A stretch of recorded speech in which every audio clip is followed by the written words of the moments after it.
Good morning, Brew Daily show. I'm Neal Freyman. And I'm Toby Howell. Today, OpenAI released an incredibly human-sounding voice assistant. Are we about to fall in love with ChatGPT? Then the man, the myth, the roaring kitty has emerged from retirement to send GameStop shares flying once again. It's Tuesday, May 14th. Let's ride.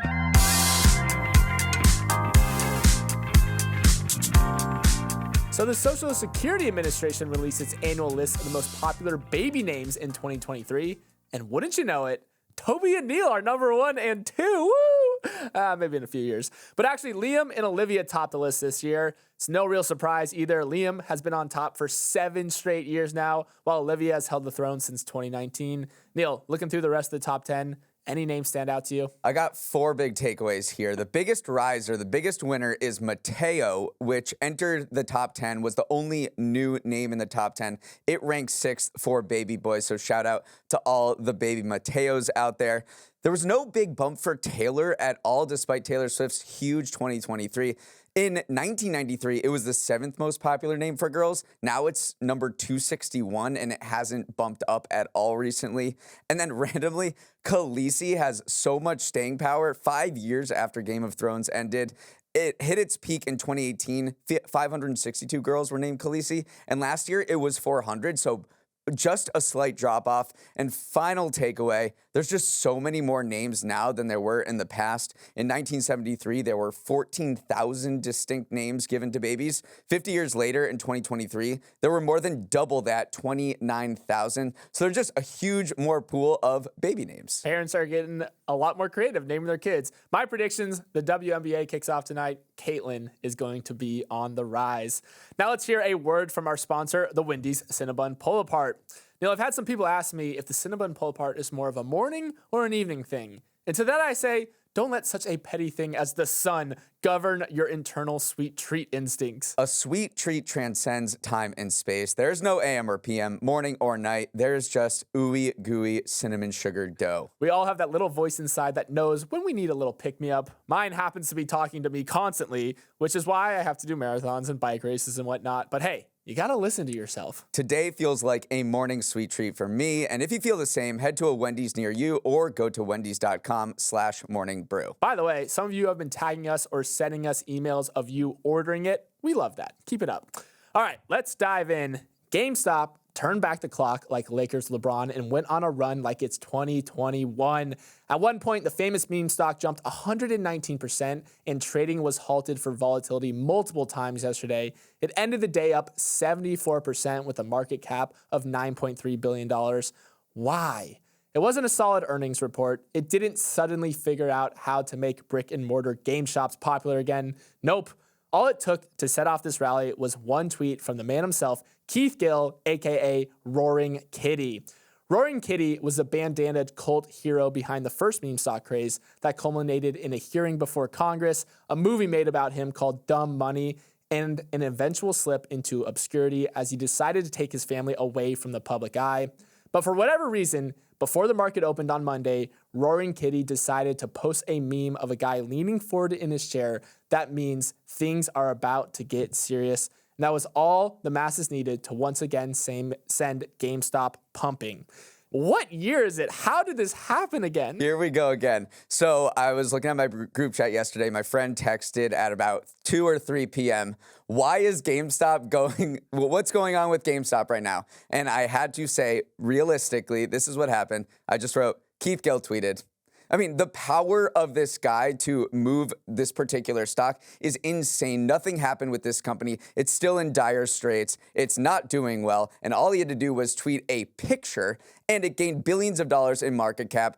And people piled in. There's so much FOMO. So I just don't even know what to say. This guy has so much power. He's one of the most influential investors of our time. Yeah, I mean, you say that, but it's not hyperbolic to say that. Let's put it in perspective, though. Despite yesterday's rise, which also had built on a 50% increase from this month alone, GameStop's stock is still only worth about $30. That's around a quarter of where it peaked at in 2021 before kind of the whole meme stock bubble ended up bursting. The stock is still down more than 99% since its 2021 peak. So even though that we did have this big bump already on top of another bump that it's seen throughout this month. We're still not quite at the frothy meme stock levels of 2021. No, and it doesn't appear there's a major short squeeze going on, which is what happened in the past. Short sellers like Melvin Capital, these big hedge funds, that was the battle that played out, this David versus Goliath battle that played out in 2021. There was 140% of the company's outstanding shares were shorted back then. That helped create that massive spike. Right now, that number stands at just about 24%, which is higher than a normal stock, but is not anywhere near the levels where you would get this massive short squeeze that happened in 2021. So I don't think anyone knows what's going to happen from here, but it does appear that retail traders are piling in. The amount of shares traded for GameStop yesterday was 21 times what's been normal, and volume was at its highest level since March 2021. So you see all these people in our group chats, everyone we know, a lot of retail investors are saying, wait, like this stock is going up. Should I get in or not? Should I, so I'm sure this is all good for Robinhood anyway. Yeah, let's party like it's 2021. It caused a rally in other meme stocks too. AMC jumped 78%. Reddit itself, because it's now a publicly traded company, jumped around 9%. So it is a rising tide, a rising meme floats all boats. Neal, I'll put you on the spot though. What do you think the tweet meant? Like, do you read into it? If you had an exam question that said, what did this tweet mean? What would you say to that? It seems like he's going to be a more active market participant. I mean, he was making these YouTube videos in the past and explaining his thesis for why he thought GameStop was a good stock. And it could be that he will go back to YouTube, maybe talk about why GameStop is still a good stock. My big question is, could he do this with any other stock? Or is it just the folk aura around GameStop? Like, if he just picked another stock, would this happen with somebody else? If you're a public company, are you courting him and talking to him and getting him on the phone and saying, hey, here's like what our plan is. Why don't you talk about us? I think if he gave the same level of thought and actually talked through his bull case like he did with GameStop back in the day, then yes, maybe he could pump another stock. My mind immediately went to Berkshire Hathaway. Do you think he could pump Berkshire Hathaway up? I don't know. What would be the hardest possible stock for him to pump? But yeah, right now, GameStop seems like it's found its groove again. I would say buckle up, because this thing is not over. It's going to happen the whole week based on these pre-market moves. Yesterday, OpenAI revealed its big new product update that had been hyped for weeks. Despite swirling rumors, it wasn't a search engine, and it wasn't a partnership with Crocs. Instead, it was straight out of a Hollywood movie, Her, where Joaquin Phoenix falls in love with his AI assistant voiced by Scarlett Johansson. The tech company released an updated AI model called GPT-4o that features a super conversational voice assistant that sounds eerily like Johansson in that movie. This AI can ramp up its expressive voice if you want it to read you a bedtime story. It can be more robotic if you want more monotone in your life, and it can start singing if you crave a little night music. And it can also translate languages between two speakers in real time.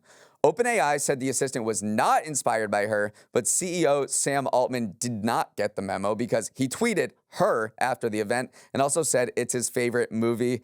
You're probably not going to fall in love with ChatGPT just yet, but the capabilities on display yesterday make existing voice assistants seem like dial-up internet. I don't see how Siri can financially recover from this. Yeah, I mean, let's just dive right into that, because we've been hearing rumors that there is a partnership brewing between OpenAI and Apple. After hearing this voice mode, this voice assistant in action, you have to think that Apple saw that and said, all right, Siri is a thing of the past. Let's just partner. This is an incredible piece of technology here. It is so much better than Siri. Like, it is night and day. It feels like one is a robot. One feels much more expressive. And it was the biggest thing that stood out to me about some of these demos was the latency and response time. That's what makes it feel so human. Instead of having it load or having that awkward pause before responding, the latency was as low as 232 milliseconds in an average of 320 milliseconds, which the team is saying that's human latency time. When I talk to you, you're only taking a few milliseconds to respond to me. That's what this new voice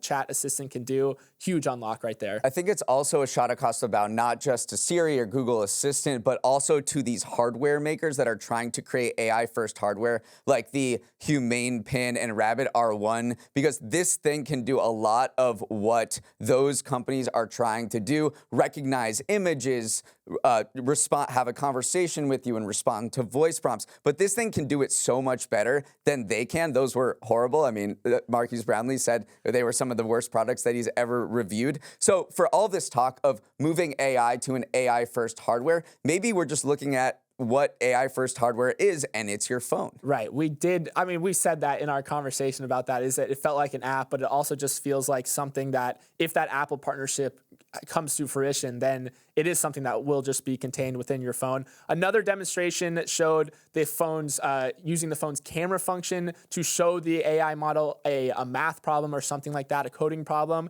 and then have their voice mode walk you through how to solve it. That felt like a major step forward in education. Like, can you imagine being all you need? You have a tutor in your pocket. I mean, we've kind of been saying that ever since the internet created, but now you truly do have someone who can walk you through step by step how to solve a math problem, that you show it via camera.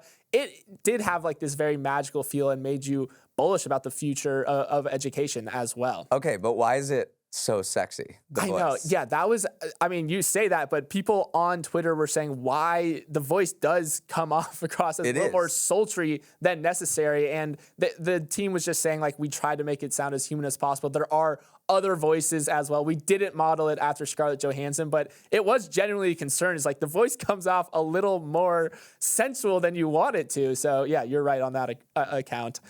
There was a major shakeup at the apex of the world of philanthropy yesterday as Melinda French Gates announced she would resign as co-chair of the Bill and Melinda Gates Foundation next month.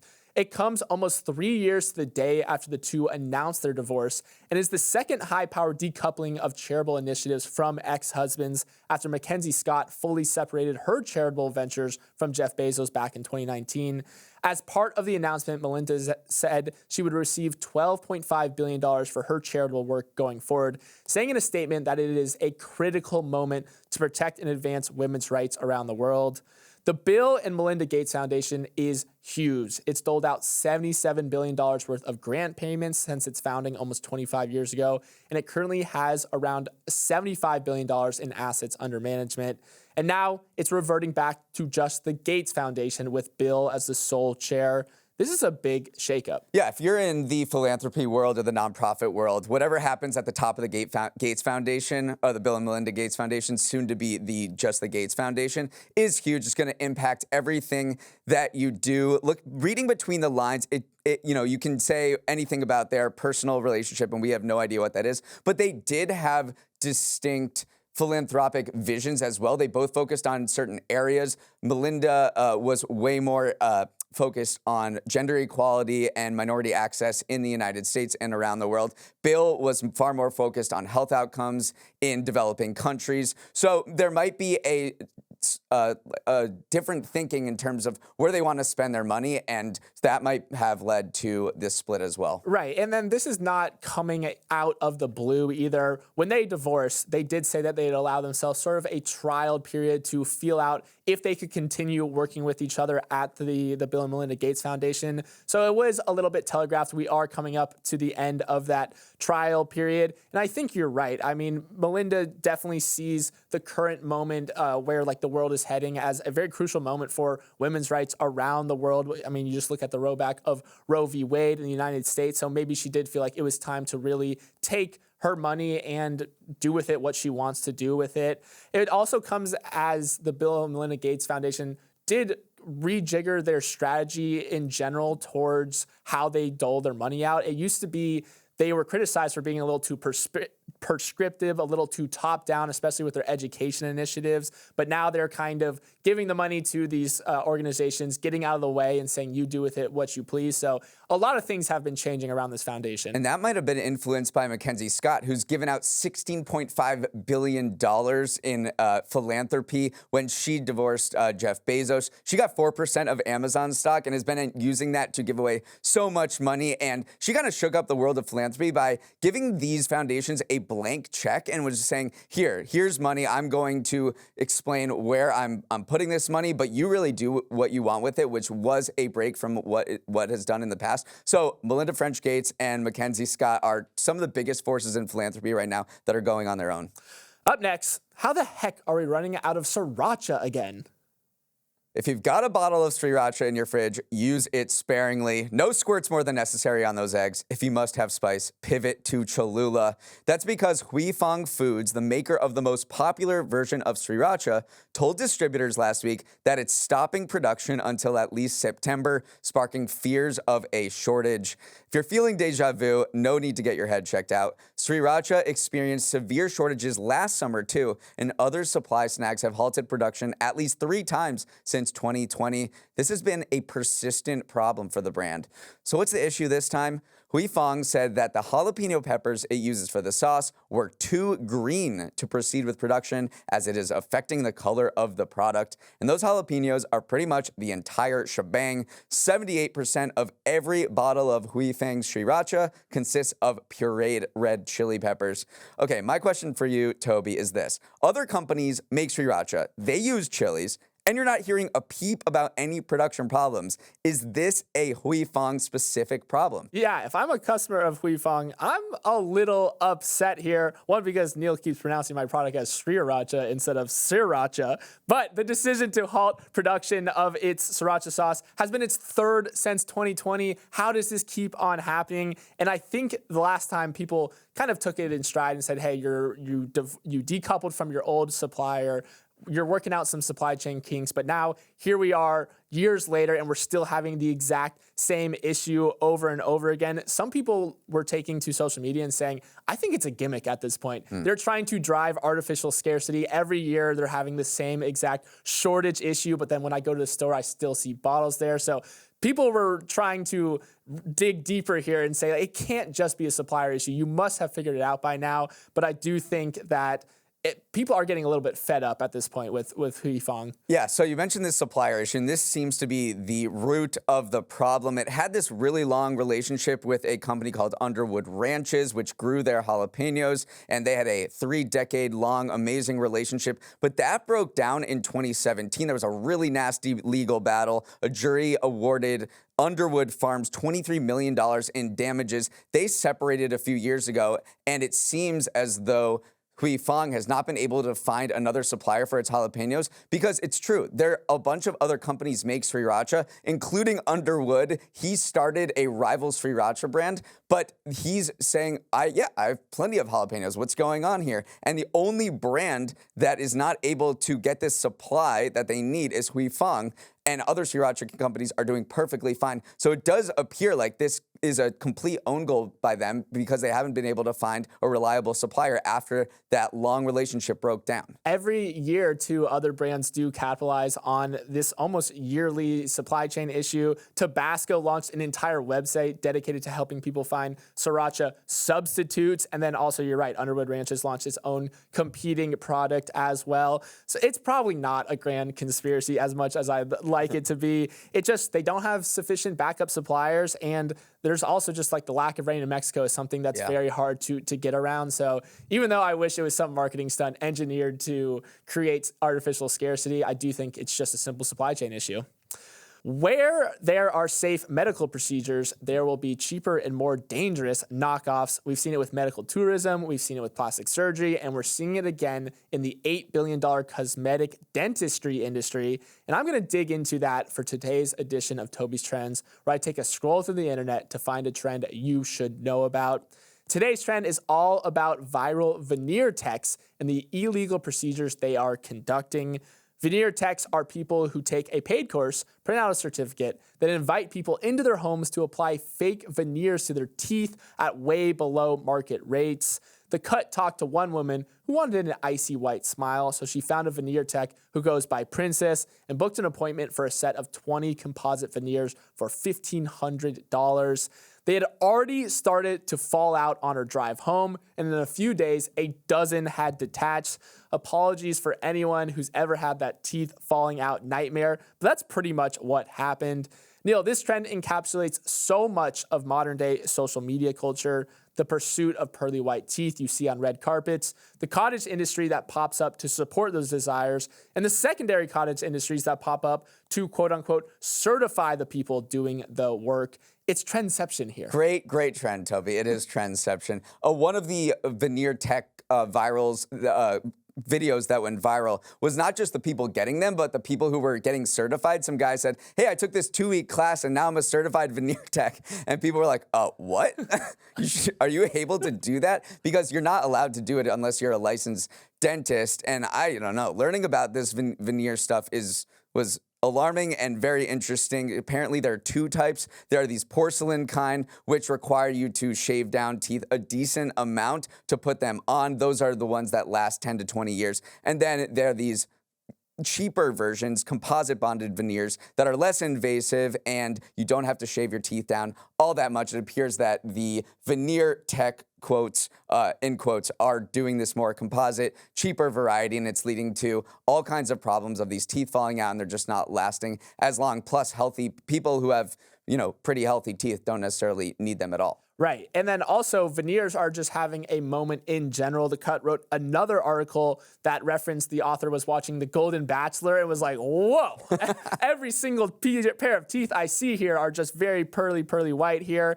And it is definitely something fueled by social media. There's a cosmetic dentist in Beverly Hills. They have over 750,000 followers on Instagram. And then, of course, you're seeing these veneer tech videos popping up on TikTok, people flaunting their certificates, saying, I'm making it's a great side hustle for me, take this course. So you're seeing just this assault on all angles of the social media, from the certification side to the actual veneers gleaming back at you every time you turn on the TV. So it explains why we're talking about this trend in this current moment right now. Meanwhile, actual dentists are saying this is not only bad, it is dangerous because these veneer techs can't find infections in your teeth. And when you put a veneer on, you're basically locking in that infection if it does exist, which could go straight to your brain. So these people aren't able to identify actual problems with your teeth and literally put a veneer, in many senses of the word, over the actual problem.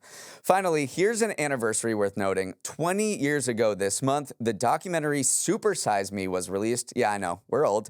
And it turns out the only thing it supersized was McDonald's business. 2 decades after the biggest PR crisis in its history, the Golden Arches are more powerful than ever, according to a report in the New York Times. As a reminder, this movie was created by a guy named Morgan Spurlock, who ate nothing but McDonald's for 30 days and charted what happened to his body. Supersize Me was a sensation, earning $22 million on a $65K budget and drawing global attention to the fast food industry's unhealthy menu and kid-focused marketing. But if you saw the movie and thought, McDonald's is cooked, I should not invest, well, you'd have missed out. Its stock price has shot up almost 1,000% since Supersize Me came out, nearly twice the return of the S&P 500. Meanwhile, fast food in general is booming. There are 40 chains with more than 500 locations in the U.S. 36% of Americans eat fast food on any given day, and it's the second largest source of private employment in the country after hospitals.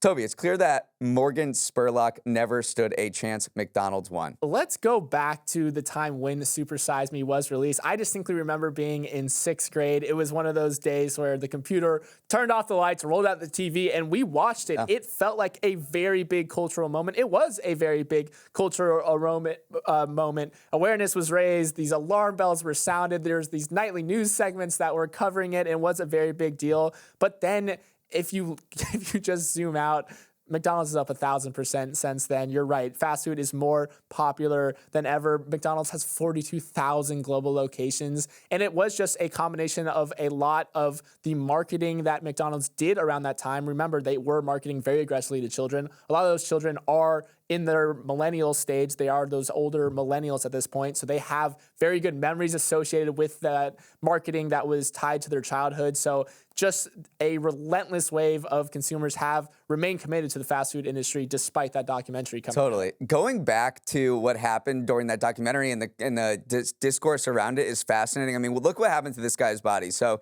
he gained 24.5 pounds over the course of those 30 days. His body mass increased by 13%. His cholesterol spiked. He had mood swings and he had fat accumulation in his liver. But there was also pushback to Morgan about, the way he did this. And people were saying he didn't actually adopt a regular lifestyle. He tried to walk like 1.5 miles a day, but he didn't try to be healthy. And so you had all of these people doing similar things and showing what happened to their bodies. There was this high school teacher who said he lost 60 pounds while eating exclusively at McDonald's for 180 days. So there were people doing this challenge as well and saying, hey, Morgan, maybe this was a particular stunt and you were trying to prove a point. And I'm not saying I'm not saying it's good for you at all, but it was interesting to see people try to do this as well and take on what he was doing in various formats. Yeah, it's clearly a more complex health puzzle than eat McDonald's equals bad.